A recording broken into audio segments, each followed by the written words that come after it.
merinding. Mosok saya hanya menghadapi ancaman aja takut, saya bongkar. Itu yang kita lakukan. Jadi saya nyatakan di sini bahwa Anies Baswedan kriminalisasi itu perintah dari Presiden Jokowi. Terkait dengan kriminalisasi kader-kader PDI Perjuangan. Maka saya menyatakan setelah acara podcast ini, kalau ada kader PDI Perjuangan yang terkena urusan hukum, itu adalah kriminalisasi sebagai konsekuensi dari wawancara ini. Itu kan di bawah kendali kekuasaan. Oke. Kita ingat kasus, mohon maaf saya sebut, Ketua Umum Golkar Pak Erlangga Hartarto. Itu kan juga menggunakan pressure dari kejaksaan. Kemudian KPK juga digunakan sebagai pressure dalam kepentingan politik. Halo, assalamualaikum warahmatullahi wabarakatuh. Kembali lagi di channel Kedua Reaction. Terima kasih sudah mengklik dan menonton video ini. Kali ini kita akan membahas tentang bagaimana Hasto Kristianto, Sekjen PDIP yang belakangan hangat diperbincangkan. Beliau kabarnya akan diperiksa oleh KPK berkaitan dengan beberapa kasus yang dituduhkan kepadanya. Itu terjadi setelah belakangan dia menunjukkan perlawanan terhadap Jokowi. Setelah ia memunculkan tanda-tanda perlawanan, tidak lama beredar isu bahwa beliau akan diperiksa oleh KPK. Kemudian setelah diundang dalam podcast Akbar Faisal, Hasto buka-bukaan, tidak lagi menyimpan rahasia, dia membuka semua borok dari Jokowi selama menjabat, termasuk pada saat Anies diperiksa oleh KPK berkaitan dengan Formula E. Itu Hasto mengatakan bahwa itu perintah langsung dari Jokowi. Jadi yang memerintahkan untuk mengkriminalisasi Anies Baswedan itu adalah Jokowi, kata Hasto. Nah, sebelum kita lanjut lebih jauh, saya minta kepada penonton semua bantu saya untuk subscribe dan like channel ini supaya bisa mencapai 1000 pertama subscribe untuk membantu saya semangat dalam membuat konten-konten berikutnya. Oke, untuk lebih jelasnya mari kita lihat bagaimana pengakuan Hasto dalam podcast Akbar Faisal berikut. Seluruh aparat penegak hukum itu kan di bawah kendali kekuasaan. Oke. Kita ingat kasus, mohon maaf saya sebut, Ketua Umum Golkar Pak Erlangga Hartarto. Itu kan juga menggunakan pressure dari kejaksaan.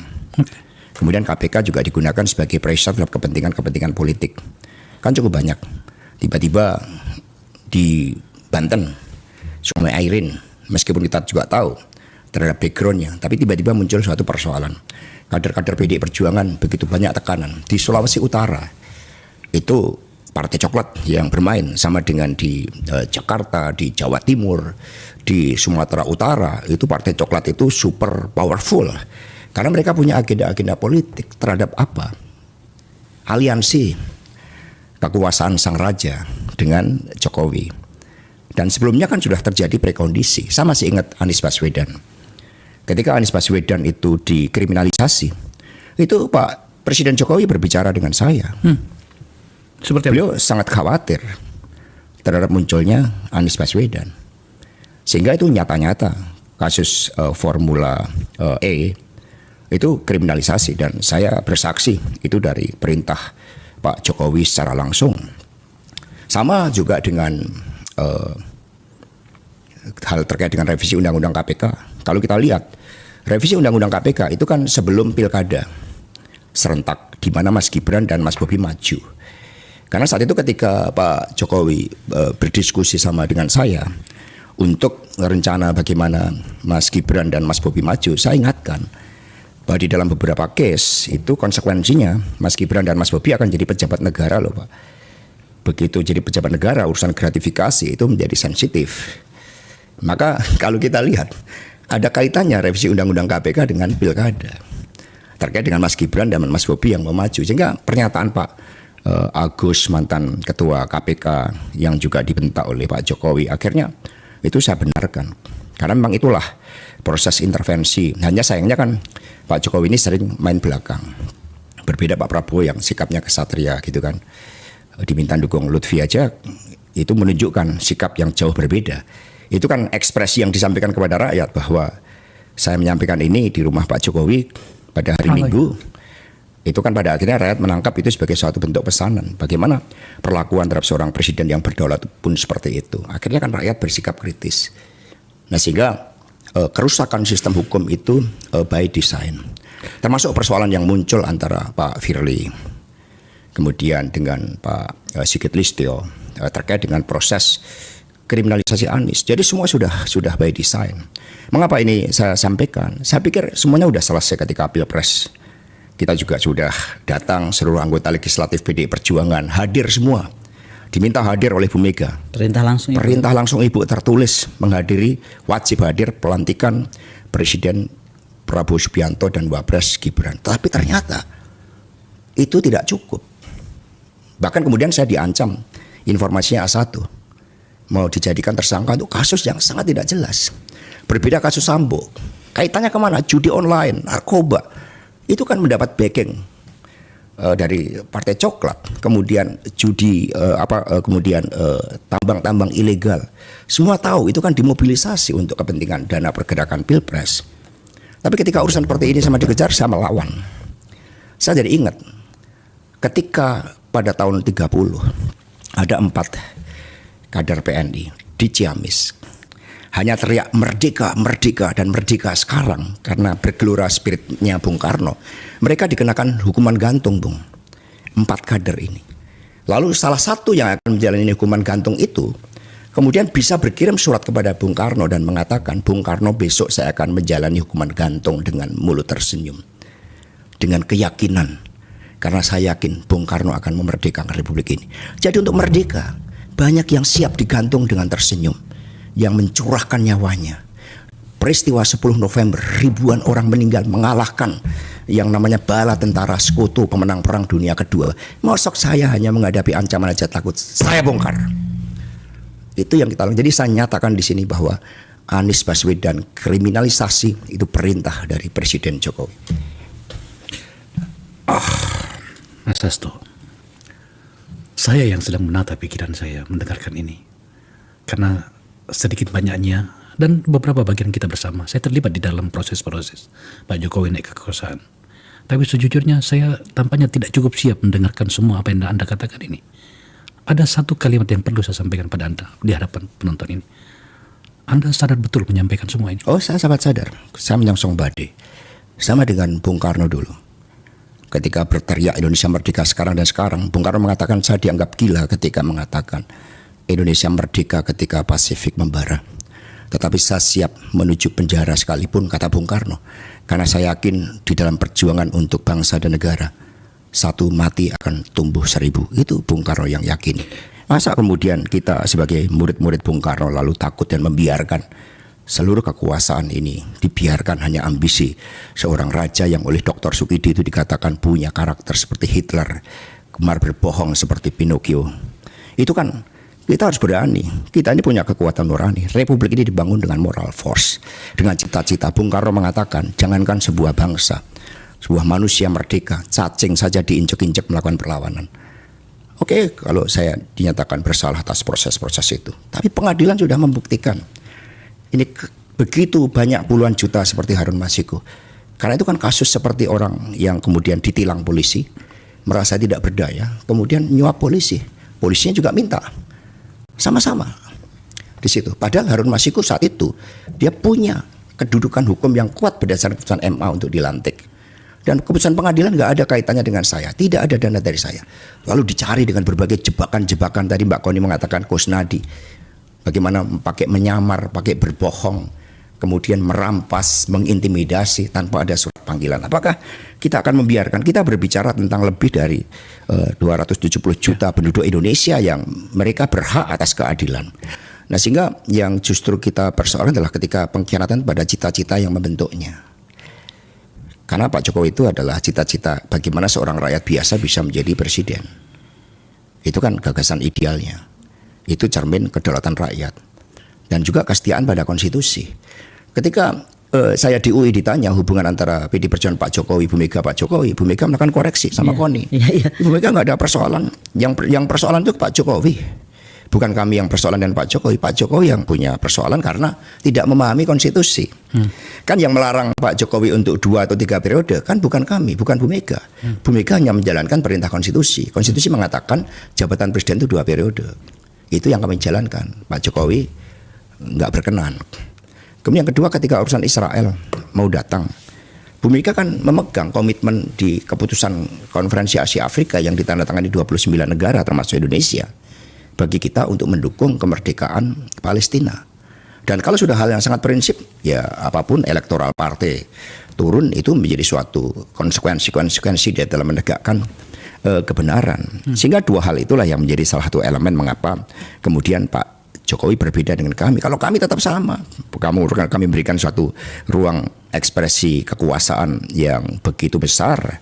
Kami kan selalu menegakkan kebenaran. Tapi lagi-lagi ketika ambisi kekuasaan itu ternyata tidak berhenti, terus-menerus akan dilakukan, bahkan semakin brutal kalau kita lihat, maka ini harus diakhiri meskipun konsekuensinya sangat serius terkait dengan kriminalisasi kader-kader PD Perjuangan.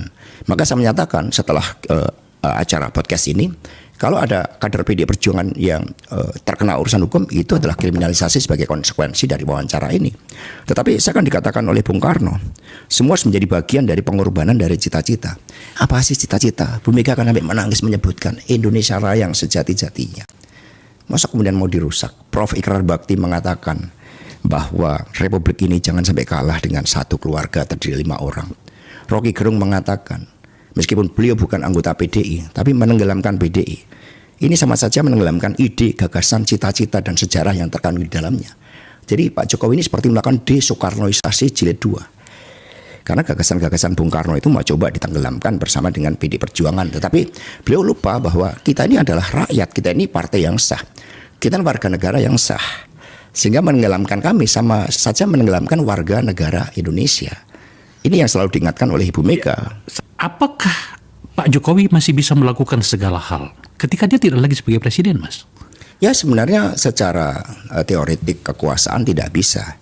Tetapi Pak Jokowi kan melakukan begitu banyak penempatan-penempatan jabatan-jabatan strategis sebelum beliau lengser. Ya contohnya jabatan Pak Sigit Listio. Ini kan belum melompati 5 angkatan. Dan ini kan karena ada kedekatan personal. Pak Jokowi tanpa dukungan Partai Coklat bukan siapa-siapa. Tapi justru instrumen kekuasaan itulah yang kemudian dimainkan. Dan kemudian kan terjadi keanehan. Kurang apa Mas Pramono Anung terhadap Pak Jokowi? Iya. Beliau lah yang merekomendasikan Pak Jokowi sebagai wali kota. Tetapi pada akhirnya dengan alasan rekam jejak, itu kan hanya prosedural. Tapi intinya adalah ini orang saya. Sehingga Pak Jokowi mematikan meritokrasi, termasuk proses demokratisasi dengan campur tangannya. Itu yang kita persoalkan. Pak, menyangkut dengan itu, ya saya juga bersikap, Mas. Kemarin pada saat kita ngambil gambar ini, itu saya men-tweet sesuatu yang mengatakan gini, sebagai tokoh, apalagi mantan, adalah perlu mengajarkan tentang kearifan.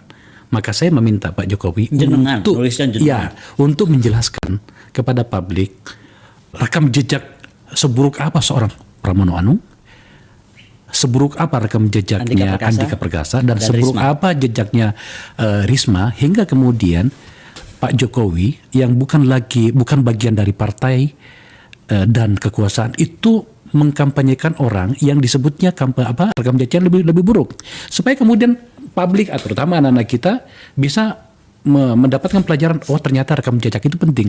Tapi sebelum sampai pada bagian itu, jelaskan dong, karena setahu saya Mas Pram itu selain 10 tahun mendampingi Pak Jokowi sebagai menteri kepercayaan, juga orang yang menandatangani surat rekomendasi beliau sebagai wali kota di Solo.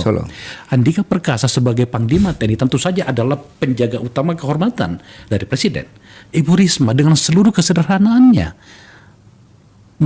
Ibu Risma ngomong sama saya langsung, berkali-kali menolak jabatan menteri, tapi tetap dipaksa oleh Pak Jokowi. Dan ada di podcast saya itu.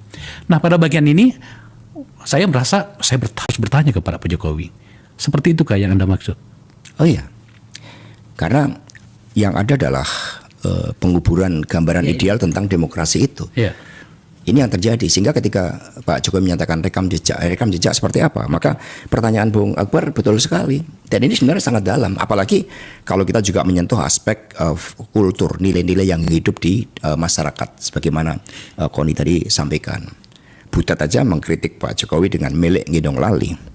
Tapi kan berbagai gerakan para seniman, budayawan, para akademisi, ini kan ternyata tidak mampu menembus tembok-tembok ambisi kekuasaan dari Pak Jokowi itu.